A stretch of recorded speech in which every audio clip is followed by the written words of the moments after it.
La Biblia esconde secretos de la vida que por años la ciencia ha buscado comprobar, instalando una barrera entre ambos. Sin duda que los misterios de este mundo desencadenan investigaciones para descubrir los enigmas del lugar donde vivimos.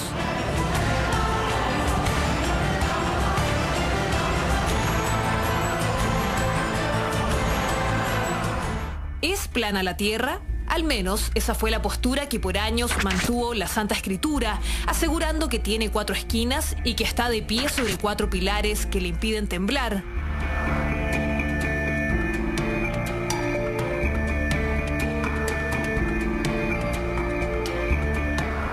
Hace unos días les contábamos que desde hace unos 2000 años la Iglesia Católica, la institución más antigua del mundo, guarda en estricto sigilo evangelios y una serie de documentos a los que solo el Papa puede acceder. Pero, ¿qué misterios oculta realmente el Vaticano? ¿Tendrá relación con que Jesús habría tenido hermanos? ¿Quién fue Judas y cuál fue su rol dentro de los apóstoles?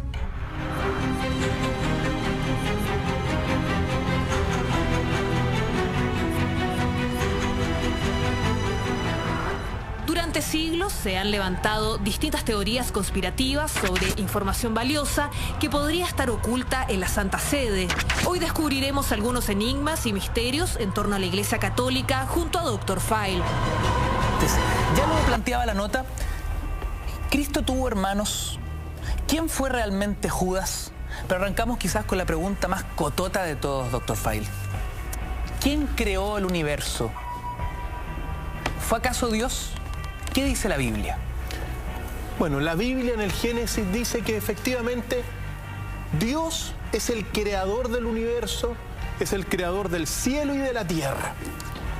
Esta es una doctrina que se fundamenta sobre todo en lo que es la creación ex nihilo, es decir, antes no había nada y Dios saca el universo desde la nada. Esa es la doctrina católica por excelencia. De la nada. De la nada, ¿ya? Por lo tanto, eso es lo que se plantea. En el origen estaba Dios y crea el universo. La ciencia dice otra cosa. Y aquí está el punto, porque lo primero, para ir al grano sobre estos grandes disyuntivas y quizá las más grandes polémicas sobre este tema entre ciencia y Biblia, como tú lo decías. Primero, de la nada nada sale.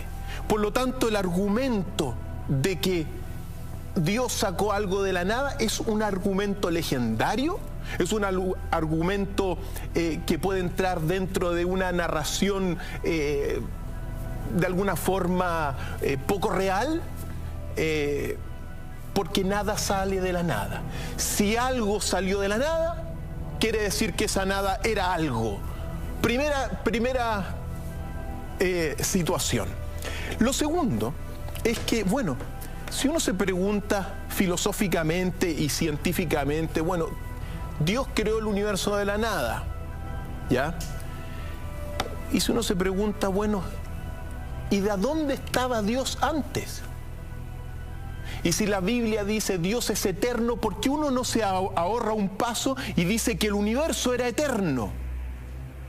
Por lo tanto, esos dos argumentos iniciales, desde el punto de vista de la filosofía de la ciencia, desmoronan el argumento de la Biblia.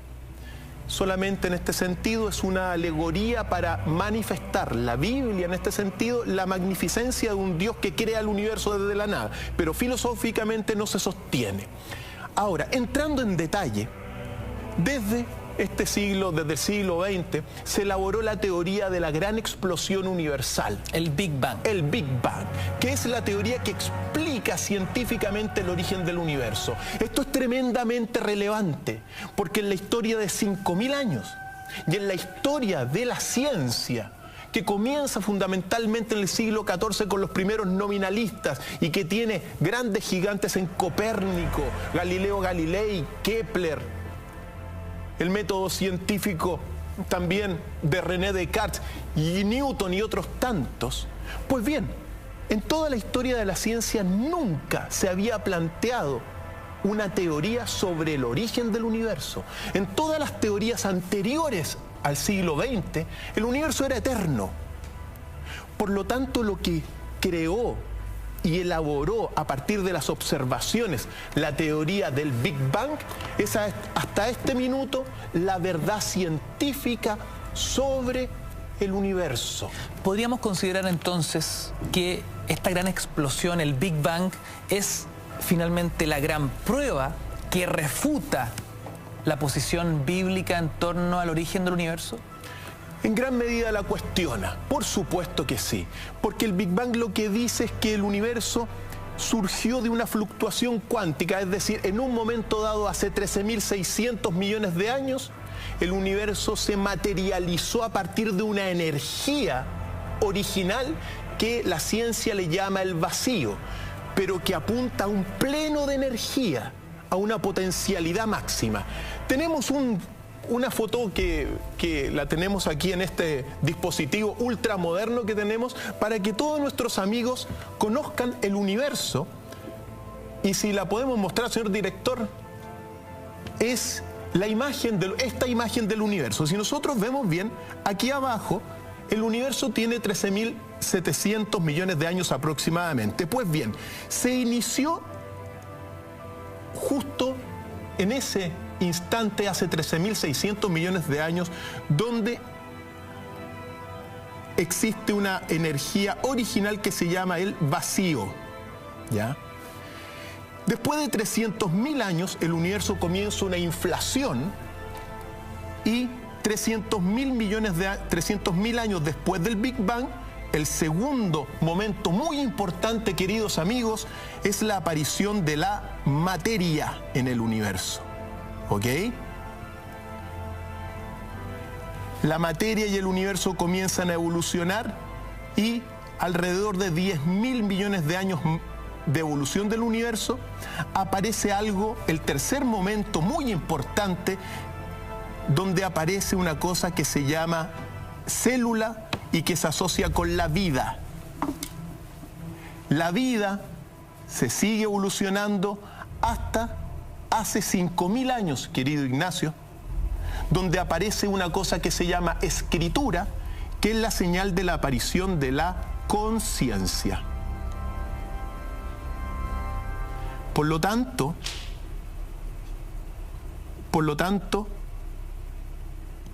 el universo tiene 13.600 millones de años aproximadamente y ha pasado por 4 grandes estados macroevolutivos. El vacío inicial, que es un pleno energético, la materia, la vida y la conciencia. Estos 4 saltos, estos 4 momentos del universo son saltos indemostrables o saltos evolutivos. Doctor Feil, para poder enfrentar ambas posiciones, ¿no?, e intentar entender de cierta forma lo que postula la Biblia, ¿es que acaso esa nada de la cual hablábamos se asemeja al vacío? No. El vacío es un pleno energético.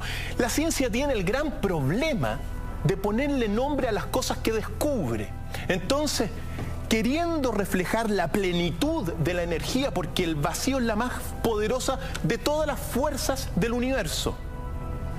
Entonces, en palabras bastante simples, cuando uno abre una puerta y ve una pieza llena, no puede hacer nada, pero si la ve vacía, uno tiene la potencialidad de hacer cualquier cosa. Por lo tanto, el vacío apunta a un pleno energético. De la nada, nada sale. Del vacío sale nuestro universo.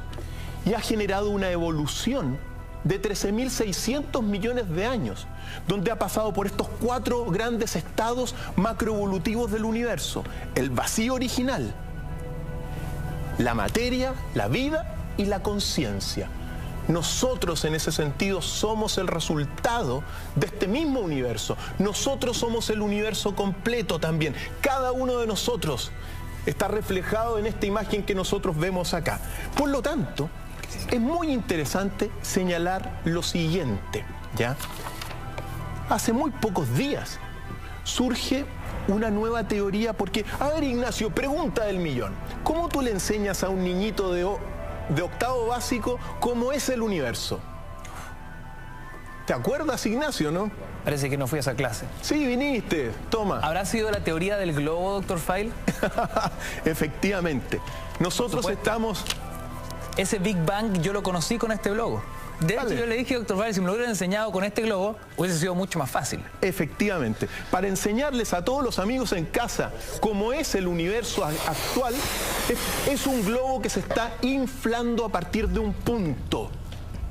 Si uno...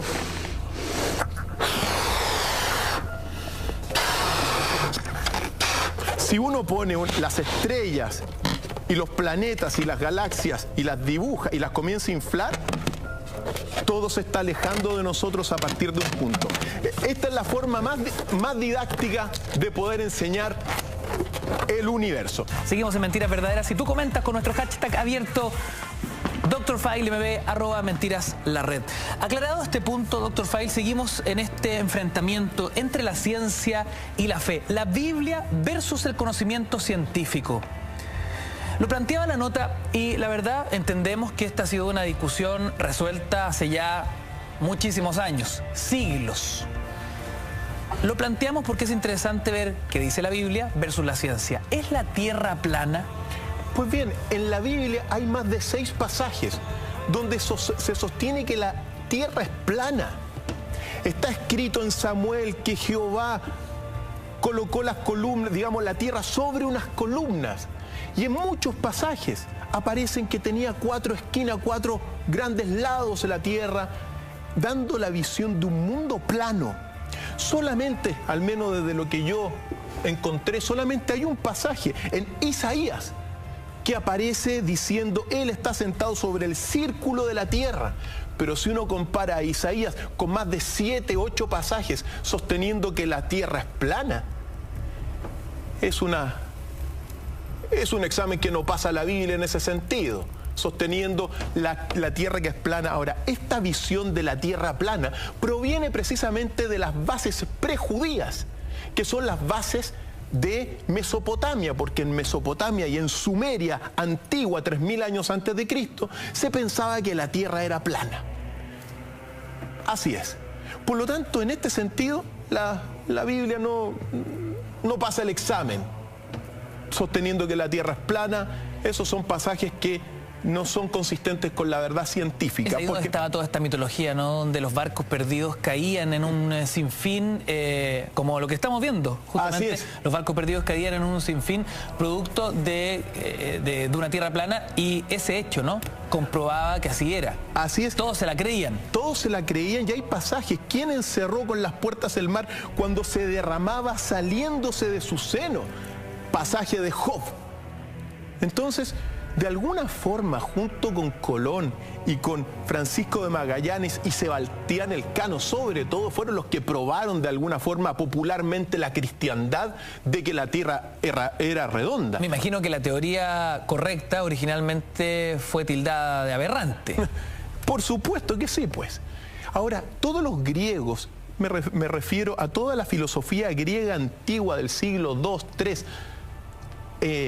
junto con Eratóstenes, particularmente con Eratóstenes, que fue el primero que comprobó científicamente que la tierra era redonda cuando puso una vara en Asuán, que cuando en el solsticio caía el sol vertical, y otra vara la puso en Alejandría, y al darse cuenta que en Alejandría generaba una sombra, pudo calcular bastante, con mucha precisión, en el siglo II a III, que ya la tierra era redonda.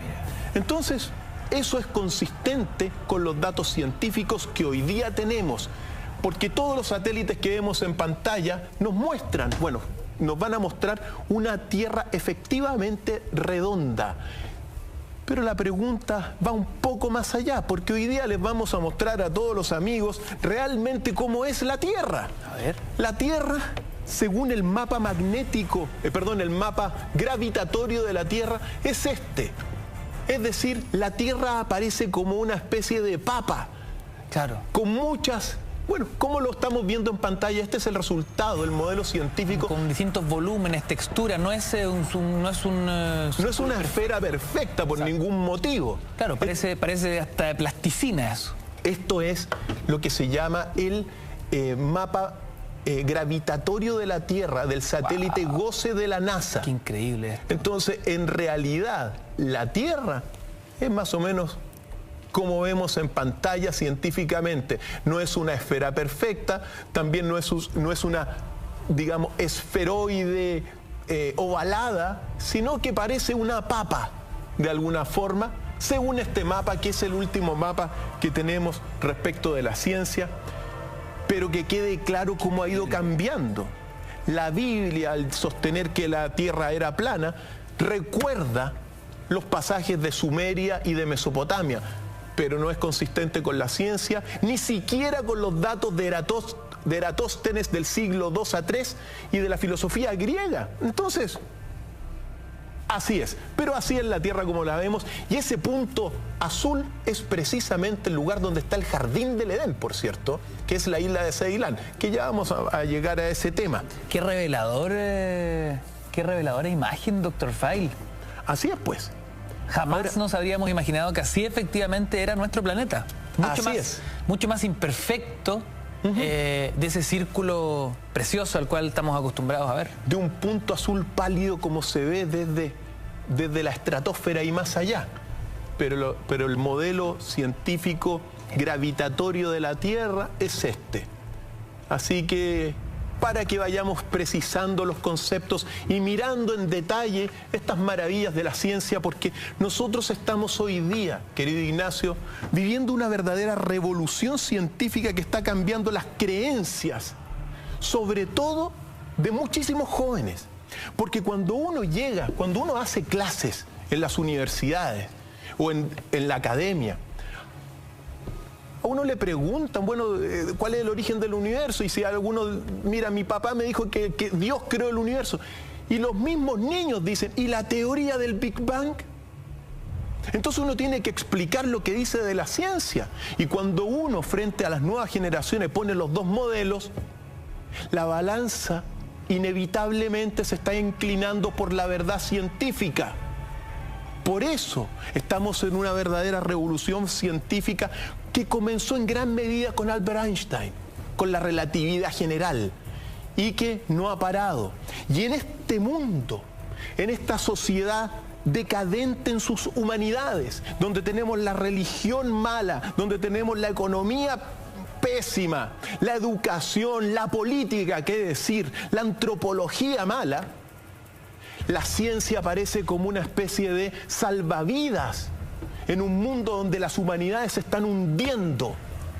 La ciencia está trayendo verdad, pero una verdad que no depende de la autoridad de nadie, sino que depende de los datos científicos y de una comprobación que cualquier persona puede hacer.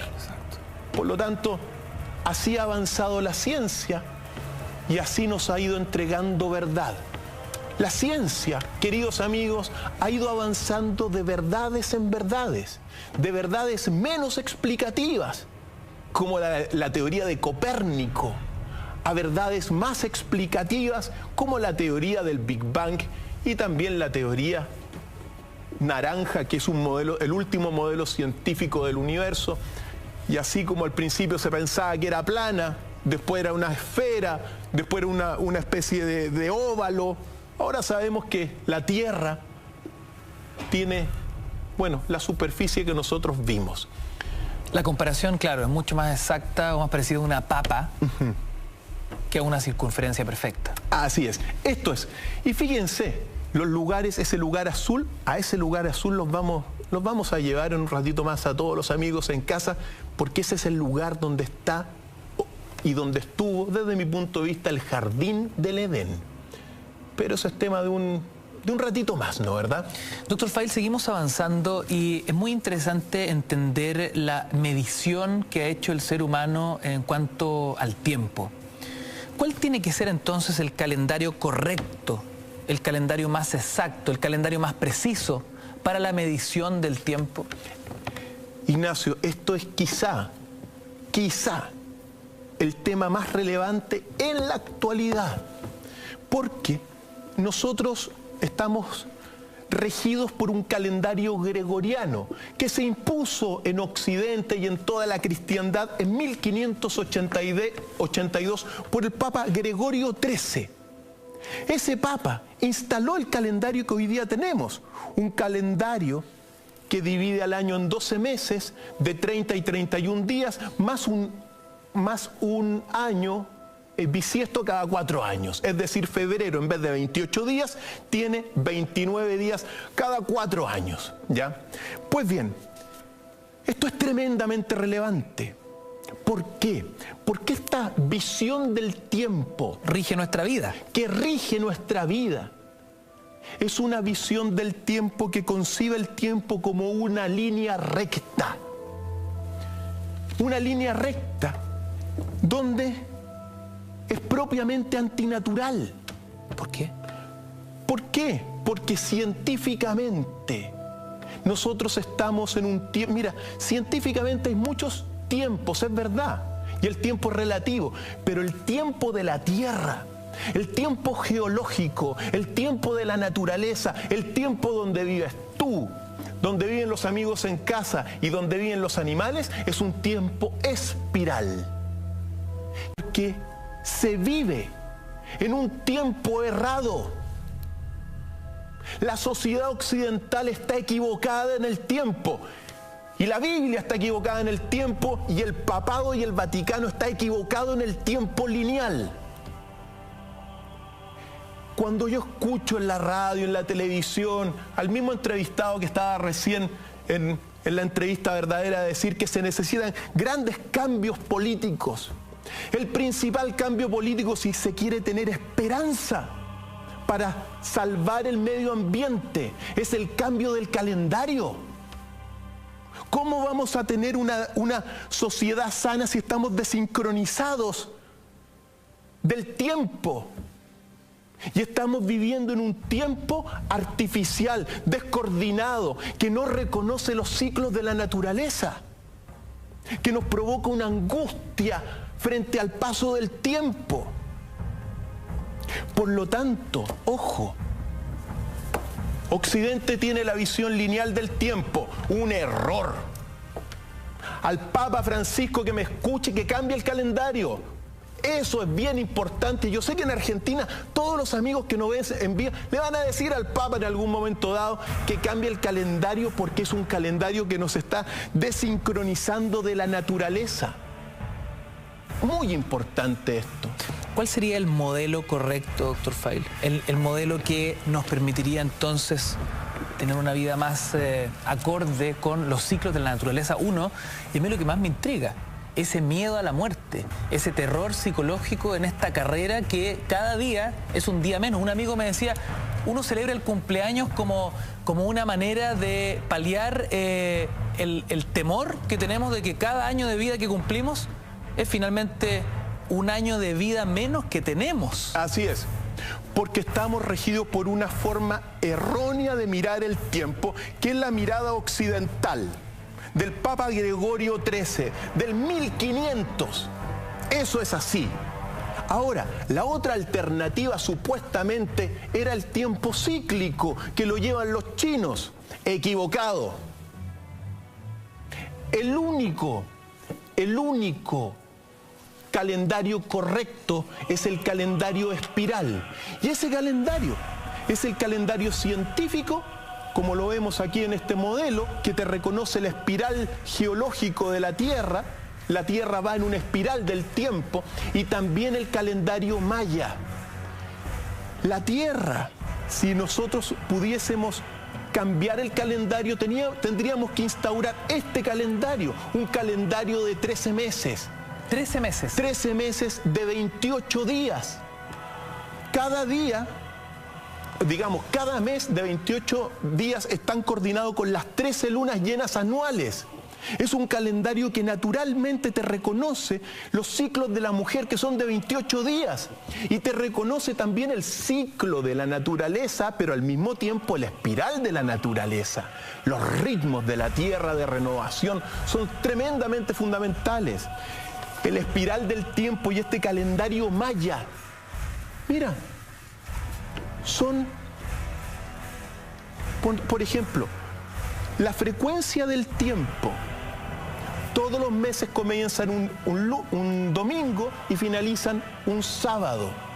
Es necesario cambiar el calendario. Cuando yo escucho que todos se necesitan grandes cambios en la estructura de la sociedad, el primer cambio de estado que hay que hacer es el cambio del calendario. Espero haber sido bastante claro para que todos los que están pensando en un mundo mejor, que son muy pocos, apenas hay uno creo que está pensando en un mundo mejor, que cambien el cambio del calendario es fundamental. Increíble. Así que bastante revelador. Sí, el tiempo correcto es el tiempo espiral. Y ese tiempo espiral lo lleva el calendario maya y el calendario científico. Y no el gregoriano. Y no el gregoriano, que nos está destruyendo y que está justificando la destrucción del medio ambiente.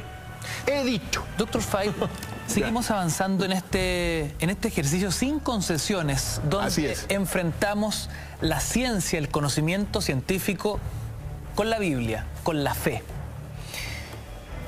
¿Qué podríamos considerar como el ideal de hombre, del cual muchos han escrito y mucho se ha escrito y que al parecer es tan difícil conseguir lograr, ¿no? Estar a la altura de ese ideal de hombre. Esto es bien simple. La Biblia ha instaurado sobre la sociedad el ideal de un hombre santo. El santo, cuando uno encuentra un santo, es un ideal de hombre según la Biblia. El santo es una persona pura, limpia, sobre todo moralmente. Eso es el santo. Pero al mismo tiempo el santo es una persona que se mortifica alejándose de la materia, alejándose de los placeres materiales. Eso es muy relevante. Por lo tanto, hay santos. Hay muy pocos santos. El gran problema hoy día es que la Biblia y el Vaticano santifica a muchas personas por hacer milagros que son excepciones a las leyes de la naturaleza. Se santifican a personas por hacer hechos sobrenaturales. Para la ciencia, en cambio, el ideal de hombre es otro. El ideal del hombre es el sabio. El sabio, en cambio, es una persona que, teniendo altos grados de inteligencia y altísimos niveles de inteligencia, los aplica a su vida. Eso es ser sabio. Y en ese sentido vemos en pantalla quizá uno de los grandes sabios científicos y sabios de todos los tiempos, que marca el inicio de esta revolución científica. En Chile también, me permito recordar, he conocido muchos hombres notables, muchísimos, como Igor Saavedra, un gran científico. Pero una vez conocí un sabio chileno que le mando todos mis saludos a su familia, que en paz descanse, que se llamaba Manuel Atria. Dr. Feil, seguimos avanzando en este enfrentamiento entre ciencia y fe. ¿Quién fue el verdadero autor del llamado pecado original?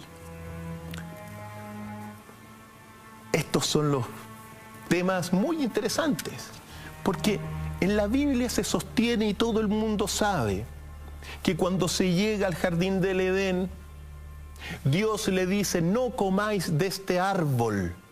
Textualmente es así.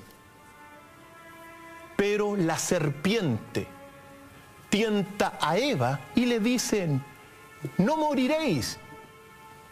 Pero Dios sabe que el día en que comáis de este árbol, serán abiertos vuestros ojos y seréis como Dios, es decir, conocedores del bien y del mal.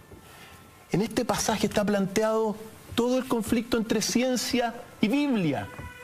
El conflicto que nosotros estamos viviendo hasta allí, y lo estamos conversando, se planteó en este pasaje, porque a Eva se le prohíbe comer el árbol del conocimiento del bien y del mal, porque si no se iba a transformar en similar a Dios. Y come Eva y le da de comer a Adán, y por eso son expulsados y castigados. Por lo tanto, en el pasaje bíblico, el autor del pecado original es la mujer. Y eso, por cierto, ha justificado un machismo exacerbado, el menosprecio de la mujer durante miles de años. Imagínate pues, al lado la mujer es la autora del pecado original.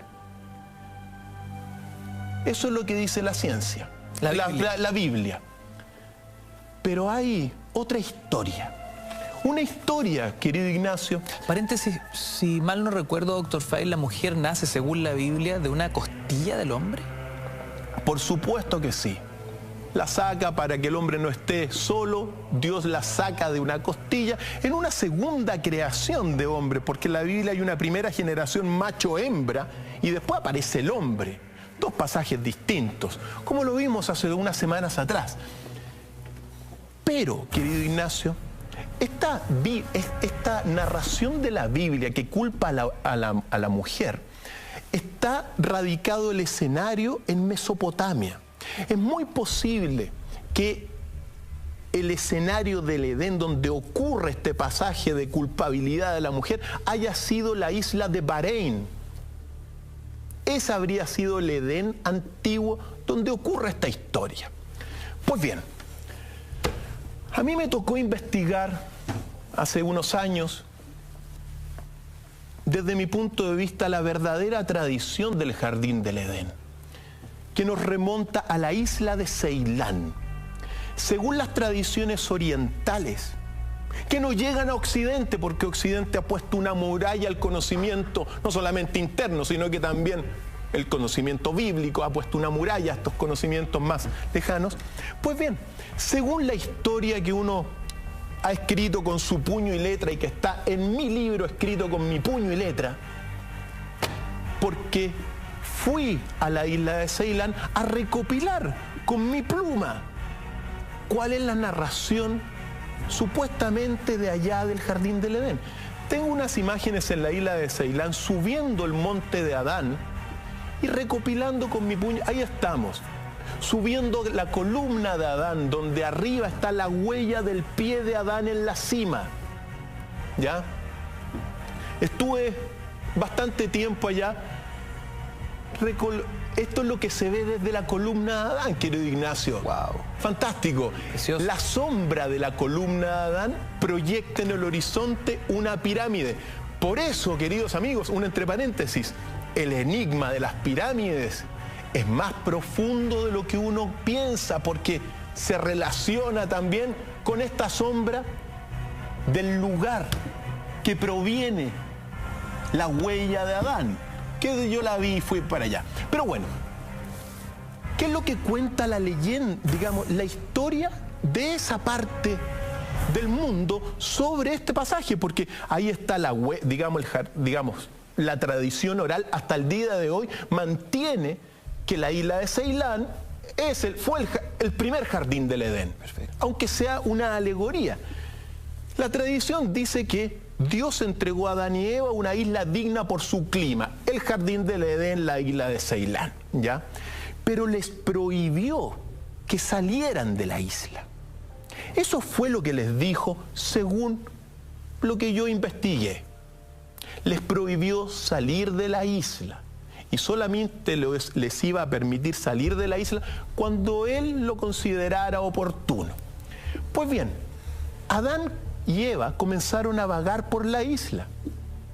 Se amaron, tenían todo para ser felices. Habían tamarindos, bananas, elefantes blancos, luciérnagas. El jardín del Edén era un paraíso. Y en gran medida la geografía de la isla de Ceilán lo guarda hasta el día de hoy. Todo el té de Ceilán viene de allá, por cierto, para que no se olvide la gente. Pues bien, un día caminaron hacia el noroeste de la isla, donde Adán y Eva encontraron una especie de pasaje, digamos, unas pequeñas columnas, y mostraban enfrente lo que es la actual sur de la India, ¿ya? Y bueno, y miraron, y Adán vio un paraíso también al otro lado, y le dijo a Eva: vamos a ese lugar, y si es mejor que este, plantaremos ahí nuestra tienda. Y Eva le dice: no, no vaya a ser que Dios se enoje. Adán le dijo, bueno, pues volveremos. Eva, trémula de terror, acompañó a su marido. Adán puso sobre sus hombros a Eva y comenzó a cruzar el objeto de sus deseos. Al pisar sus pies en tierra, toda la vegetación que había al otro lado se acabó. Era un espejismo suscitado, según la tradición, por el espíritu del mal. Por lo tanto, en el pasaje y en esta tradición oriental de la isla de Ceilán sobre el jardín del Edén, viva hasta el día de hoy en la oralidad de todos allá, el autor del pecado original es el hombre. Producto de su codicia. Producto de haber querido ir al otro lado cuando Dios le había dicho no. Y ojo, porque cuando cruzan, el hombre cae, todo se derrumba y Adán comienza a llorar, según esta tradición. Eva le dice, no llores, mejor elevemos la oración al Dios que nos escucha. Y según esa tradición, Dios les da otra oportunidad a ellos por los ruegos de Eva. Y le dice a Eva textualmente, Eva, tú no has pecado más que por amor a tu marido que te había enviado a amar. Te perdono a ti y a él por tu oración, pero nunca más pisaréis el paraíso que os había dejado. Por lo tanto, en esa tradición oriental, el culpable es el hombre. Que seguimos avanzando esta noche. ¿Tuvo hermanos Jesús, Dr. File? Es una pregunta que me había hecho la otra vez, ¿te acuerdas? Y que quedó en tela de juicio. ¿Qué dice la Biblia en torno a la familia de Jesucristo? La Biblia hay dos pasajes, en Marcos y en Mateo, que habla de los hermanos, nada más. Y habla y sostiene que tuvo 4 hermanos, Santiago, Joseto, Judas y Simón. Y deja entender en una pregunta que también habría tenido hermanas, porque dice en Mateo, ¿no viven sus hermanas todas aquí también? Por lo tanto, según la Biblia, tuvo eso. Simplemente 4 hermanos y supuestamente alguna otra hermana que no se nombra, pero que se da constancia de que bueno, habría existido. Muchos hermanos.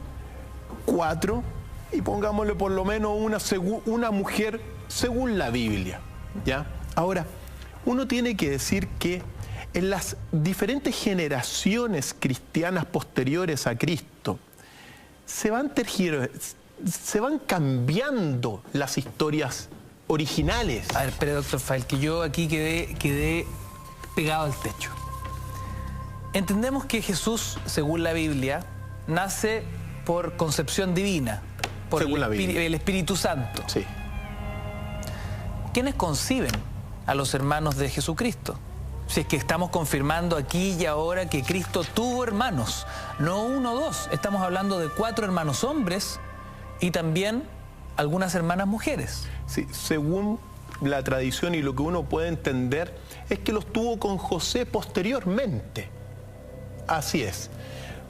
Ahora, hay que decir una cosa. O sea, la Virgen María fue virgen con el primogénito que fue Jesús. No con los posteriores hermanos de Jesús. Así es. Ahora, como te decía, hay después la segunda generación cristiana, la tercera generación cristiana, comienzan a cambiar los hechos. Por ejemplo, Epifanio, en el siglo IV, trata de demostrar que Santiago, que es hermano de Jesús, en realidad era hijo de José nomás, para mantener a la Virgen María como una especie de mujer inmaculada durante toda su vida, cosa que no se sostiene. Es decir, las generaciones cristianas posteriores van cambiando. Por ejemplo, el mismo Judas, uno de sus hermanos, es tratado como, después se le cambia el nombre a Tadeo. E incluso se le confunde con Judas Tomás, que es un apóstol. En consecuencia, es muy complejo saber exactamente todos los hermanos que tuvo Jesús. Si uno hace un esfuerzo, que es el que hemos hecho según todas estas cosas, uno puede tener la siguiente lista, si quiere conocer todos los hermanos y los días de nacimiento. ¿Incluso los días de nacimiento? Así es, pues, eso es lo que tengo acá, gracias a muchísimos investigadores que me permiten hacer esta síntesis y que es una especie de posibilidad. No quiere decir que sea así, pero según esto, Jesús habría nacido un 21 de agosto del año -5 antes de Cristo. Ese sería el año exacto. Sí, porque es poco probable que haya sido el -4, el 21 de agosto del -4, porque Santiago, su primer hermano, habría nacido el 2 de abril del año -3. Entonces, del 21 de agosto del -4 son como 8 meses hasta el 2 de abril. Es posible que Jesús haya nacido el -5 y un 21 de agosto. Esto es una locura, doctor Feil, porque plantea entonces que el calendario que hemos puesto en tela de juicio, el gregoriano por el cual nos regimos, no estaríamos en un 2015. Eso está claro. Y siempre me gusta decir esas cosas porque yo siempre tengo que firmar 2015, pero en mi tiempo, yo ando en mi tiempo espiral y firmo como año 3, porque ha comenzado una nueva cuenta del calendario. Pero el calendario en que se está y que nos obligan a estar es un calendario lineal del tiempo y total. Mira, y para más remate, Jesús no nació un 25 de diciembre como lo hemos señalado.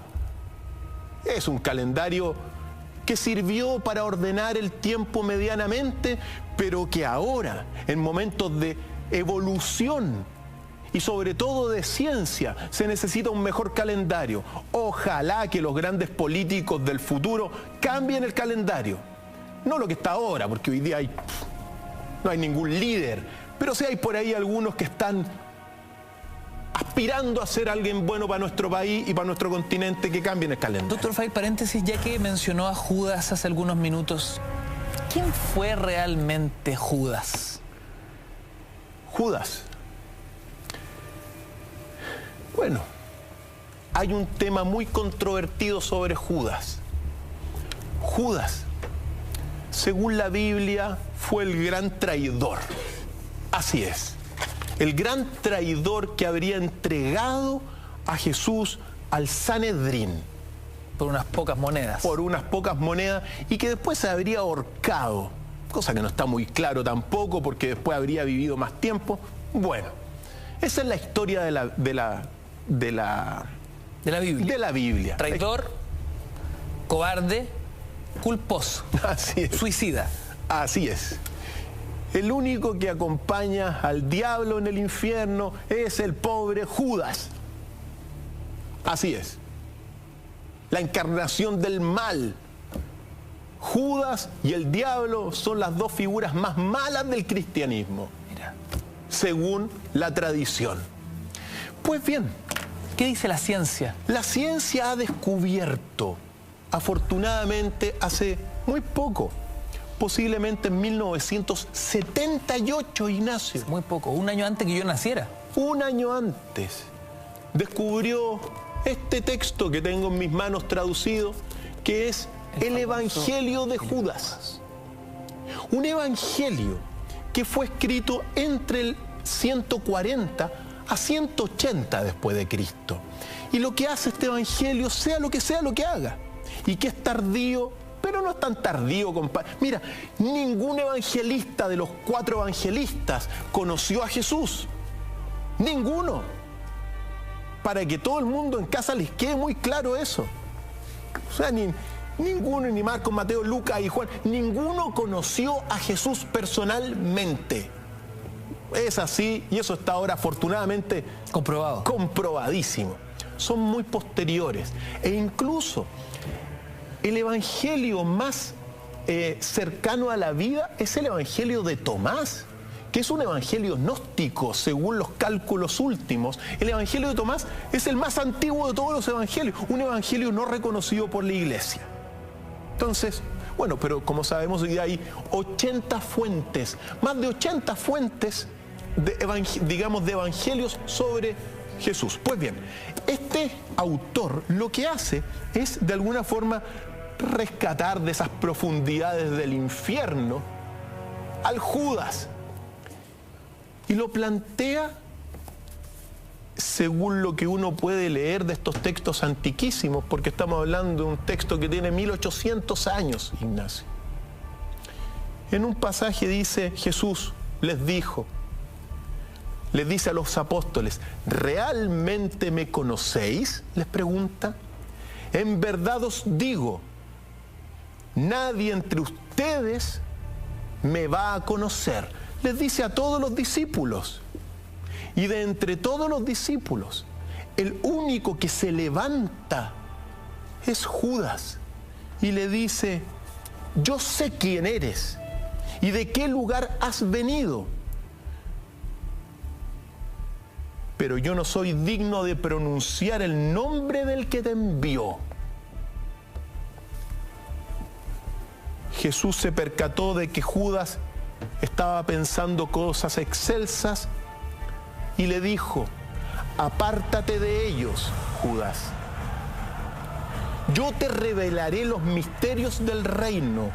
Tú puedes alcanzarlos, pero puedes también sufrir mucho, pues otro ocupará tu lugar a fin de que los 12 discípulos se completen ante su Dios. Entonces, lo que plantea el Evangelio de Judas es que el que mejor conoció a Jesús fue Judas. Y el otro que conoció, no lo plantea acá, pero según estas relecturas que hoy día tiene con la otra persona que conoció sobre todo la doctrina de Jesús fue María Magdalena. María Magdalena y Judas, según esto, los que más conocieron la doctrina. Increíble, justamente los dos personajes más despreciados por la Biblia. Así es, los más despreciados. María Magdalena, quizá la mujer que ha sido víctima de la mayor propaganda contra ella. Historias e historias de un trato peyorativo contra María Magdalena. Pues bien, algo parecido. Doctor File, brevemente, ¿quién fue María Magdalena? María Magdalena, pues bien, habría sido, en palabras bastante simples, la esposa de Jesús. Habría sido la mujer, la que él amaba por sobre el resto. ¿Y por qué la tradición la pone en el espacio de una mujer de vida fácil? Se me olvida en este minuto el papa que fue, pero puede ser un Gregorio I, puede ser. El que simplificó todo, todas las Marías las metió en un saco de la Biblia y dijo, esta es María Magdalena, la prostituta, esta es María Magdalena. O sea, juntó muchas Marías de la Biblia en una María, en María Magdalena. Pero María Magdalena no habría sido la misma María la adúltera. Fue un papa, ya me voy a acordar, creo que fue Gregorio I, padre de la iglesia, creo, que el que une todas las Marías en una. Doctor File, a la vuelta vamos a entender y descubrir quién fue realmente Jesús. ¿Un revolucionario? Corte y seguimos con más mentiras verdaderas. Noche de viernes junto a Doctor File. Ni se te ocurra desconectarte de nuestra sintonía. Ya volvemos. Sentenciamos la discusión en torno a la figura de Judas. ¿Cómo es posible que la Biblia diga algo tan distinto al Evangelio de Judas? Así es. Los evangelios no son reconocidos. Recordemos que hay 82 evangelios hoy en día y solamente 4 reconocidos. Por lo tanto, es así. Sin embargo, en el Evangelio de Judas, como habíamos señalado, aparece un apóstol que habría entendido mejor que el resto a Jesús y que habría participado también para que, digamos, el destino se cumpla en ese sentido. es decir, participó e hizo las acciones, entregó a Jesús para que el deseo de Jesús se cumpla, que era ir finalmente a la cruz. Otra vuelta de tuerca. Otra vuelta a la tuerca. Por lo tanto, son temas que están ahí, que uno los pone en la mesa y que los textos, como el Evangelio de Judas traducido por Josep Montserrat Torrents, están en las bibliotecas y también en las librerías para que cualquier persona los lea. Son joyas de la literatura de todas maneras por la antigüedad y por los conceptos que hay ahí. Dr. Feil, ¿fue Jesús un revolucionario? Yo me pregunto, ¿quién fue Jesús realmente? ¿Qué dice la Biblia? La Biblia dice que en realidad fue Jesús un hombre muy pacífico, un hombre admirado por muchos, que hizo milagros, pero que era muy prudente, muy pulcro. Quizá el pasaje que más define, según la Biblia, al Jesús bíblico, al Jesús que trajo la idea de un Dios bueno, porque en el Antiguo Testamento el Dios era bastante castigador, por lo tanto Jesús trajo otra idea de Dios. El pasaje quizás que resume ese Dios y la doctrina que él traía es el Sermón de la Montaña. Y particularmente un pasaje donde dice Jesús: no resistáis a los malos, antes a cualquiera que te hiera en la mejilla derecha, vuelve también la otra. Es decir, a la vieja ley judía del ojo por ojo, diente por diente, Jesús pone esta otra doctrina, que es: pon la otra mejilla. Si te pegan en una mejilla, pon la otra. Por lo tanto, ese es el Jesús de la Biblia, un Jesús pacífico, un Jesús manso, un Jesús misericordioso.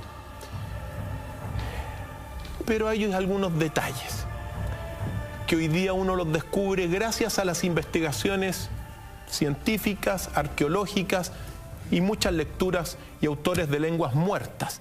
Como por ejemplo, un detalle importante, porque uno piensa que esta doctrina de poner la otra mejilla es originaria de Jesús. Que eso fue una de las buenas nuevas que trajo. Pon la otra mejilla, no seas vengativo, en otras palabras. Claro. Pues bien, si uno toma las tablillas sumerias, las traducciones de las maravillosas tablillas sumerias que toca aquí en mis manos, como uno siempre las tiene, y se va a una tablilla babilónica del 2000 a.C. que se llama la tablilla de los consejos sapienciales. Lee textualmente: a quien te ha hecho mal, devuélvele bien a cambio. Sé justo para quien sea malo contigo. No desprecies a los que sufren. Haz gestos amables y rinde todos los días servicio. No calumnies, di siempre buenas palabras. No tengas malas intenciones, no tengas más que palabras de bondad. Esto está escrito 2000 años antes de Cristo, y lo que está planteando es precisamente la doctrina de Jesús. Eso es un detalle muy maravilloso que descubrir. A quien te ha hecho mal, devuélvele bien. Sé justo para quien sea malo contigo. Es, en otras palabras, similar a lo que dice en el Sermón de la Montaña con pon la otra mejilla. Fantástico. Pero bien, entramos en materia después de esta lectura con respecto de quién fue realmente Jesús. Y uno tiene que decir algunas cosas, por ejemplo. Lo primero que uno tiene que decir es que hay algunos datos muy, siempre son polémicos los datos que uno tiene, pero son el resultado de investigaciones, y nosotros los vamos a poner en la mesa rápidamente. Lo primero, según esta lectura que nosotros vamos a hacer ahora, según los datos que también uno sostiene, Jesús fue un revolucionario, fue un gran filósofo, pero también fue un hombre armado. Un guerrero. Un guerrero. Y en este sentido, hay que decir el primer dato relevante. El gran maestro de Jesús en gran medida fue Juan el Bautista, uno de los maestros, pero quien lo bautizó a él fue Juan el Bautista. Y uno tiene que recordar que Juan el Bautista profesaba en realidad una lucha armada contra el Imperio Romano a través de un movimiento político religioso contra Roma y contra la invasión romana en Israel. Por lo tanto, él bautiza a Jesús y al poco tiempo es decapitado por Herodes Antipas. Entonces, si Juan el Bautista era tan pacífico y fue un gran maestro, ¿por qué fue decapitado, pues? Primer antecedente muy relevante respecto de esta lectura de este Jesús revolucionario, ¿ya? El segundo pasaje muy relevante y que todos lo tienen que recordar es cuando Jesús llega al templo de Jerusalén y entra, y pasa a echar a la banca que había ahí, a los comerciantes, los saca del templo en una acción tremendamente violenta. Exacto, un Jesús iracundo como nunca antes lo habíamos visto, ¿no? Así es. Pues bien, en este sentido, uno tiene que decir, y hemos visto el pasaje de cómo es el templo de Jerusalén, y también el Sanedrín y toda la jerarquía judía tenía guardia al templo. Entonces no era cosa de llegar una persona con 12 discípulos supuestamente y entrar, porque la guardia le cae encima y si no tenían armas les pasan encima, y también los comerciantes. Por lo tanto, si Jesús entró al templo y cometió esa acción, quiere decir que venía muy bien equipado y con mucha fuerza. Por lo tanto, sostiene que también al menos venía acompañado de un grupo muy numeroso. Doctor Feil, breve interrupción para recordarle a nuestros amigos en casa que sigue en pie nuestro concurso, como todas las noches de viernes, donde te puedes llevar nuestros libros, gentileza de Editorial Universitaria. Señor director, la pregunta de hoy dice así. Ahí está, ¿cuántas lunas llenas hay en el año? Si crees que son 13, retuitea. Si crees que son 12, favoritea. Ya tenemos 537 retweets versus 62 favoriteos. Suma y sigue. Increíble la participación de nuestros amigos que en poquitos minutos empiezan a manifestarse en nuestra cuenta Twitter, @mentiraslarred, @mentiraslarred, #DrFeilMB. Seguimos revisando la verdadera esencia de Jesucristo, ¿no? Su verdadera, no sé si su verdadera identidad, pero sí su verdadero comportamiento en esta tierra. Así es. Y también uno tiene que recordar, según los textos, que Jesús fue apresado en el Monte de los Olivos por una cohorte romana. Una corte romana al mando de un tribuno, es decir, de un oficial romano. ¿Qué entendemos por corte romana? Una corte romana son 600 hombres, bien armados. Eso indica la historia. Eso es.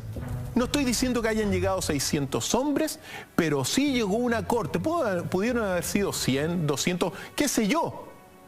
Pero según los textos fue una cohorte romana. Y una corte romana al mando de un tribuno, es decir, de un oficial. Entonces, si eran 12, que no estaban armados, que eran pacíficos, ¿por qué mandan a una corte romana? Segundo antecedente, o tercer antecedente ya, de los que hemos señalado.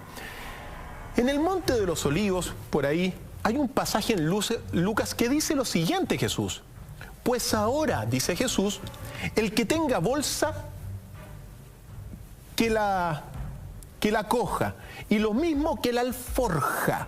El que no tenga, que venda el manto y que se compre una espada. ¿Por qué Jesús está diciendo que vendan el manto y que compren una espada? ¿Para qué?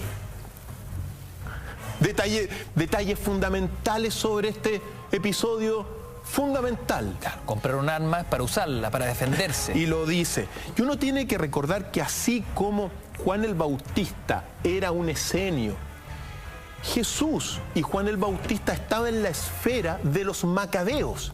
Los macabeos de Galilea era en realidad un grupo armado contra el Imperio Romano invasor de Israel.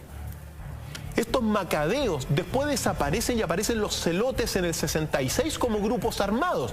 Pero antes del 66 y en esta época, digamos, de Cristo, el grupo armado contra el imperio eran los macabeos y Jesús venía de esta esfera.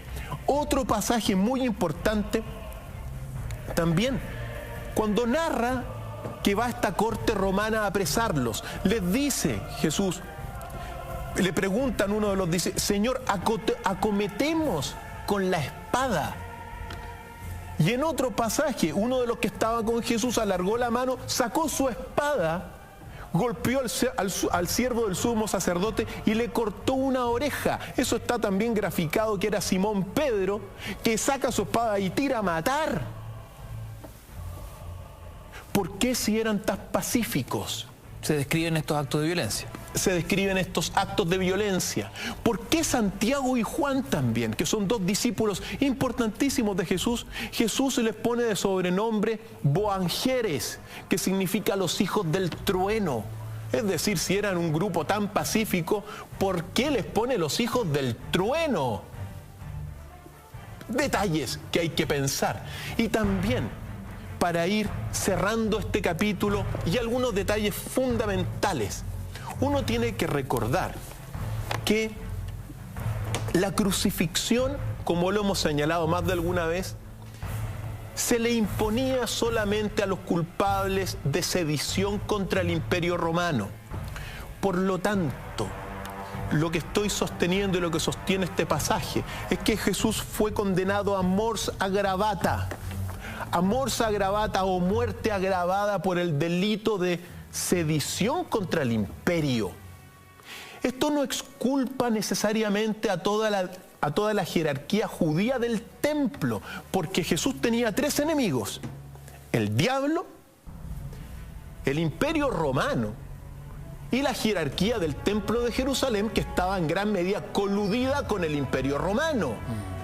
Pero venir a decir que prácticamente el imperio romano y el gobernador romano era un títere o eran títeres del Sanedrín y de los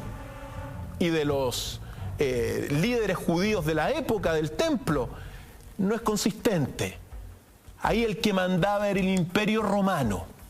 Y me voy a permitir leer un pasaje de Flavio Josefo, muy relevante, muy cortito, sobre Jesús. Y dice Flavio Josefo: se presentó en el país un charlatán que se ganó la fama de profeta.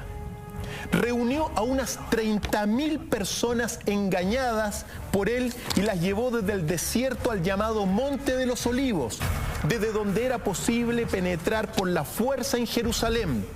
Y tras imponerse a la guarnición romana, reinar sobre el pueblo como un tirano, para lo que tomaría como guardia personal a los que se encontraran con él.